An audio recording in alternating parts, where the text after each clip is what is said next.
On accueille ce soir Pierre Urmic, maire de Bordeaux. Bonsoir, vous étiez à ce rassemblement cet après-midi. Demain, vous appelez les élus de Bordeaux, mais également les habitants à une minute de silence.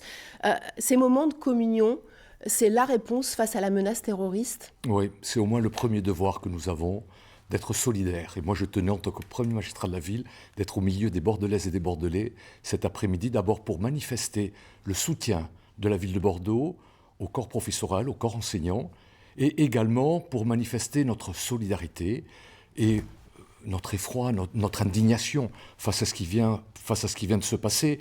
C'est un grand moment d'unité. Je pense que ce n'est que par cette unité que nous allons commencer les uns les autres, d'une part à prendre conscience du danger, des menaces, et puis maintenant de nous retrousser les manches pour lutter sur le terrain quotidiennement, efficacement. C'est pas que l'affaire des enseignants. C'est pas que l'affaire des politiques, c'est vraiment l'affaire de tous les citoyens d'éviter que l'obscurantisme se saisisse de nous, notamment de notre école. En quelques mots, vous direz qu'on a franchi un cap en s'attaquant à l'école, symbole de la République? Ah oui, c'est un symbole très fort, surtout la liberté d'enseignement est fondamentale, mais on s'attaque aussi à un des piliers de notre République, à savoir la liberté d'expression.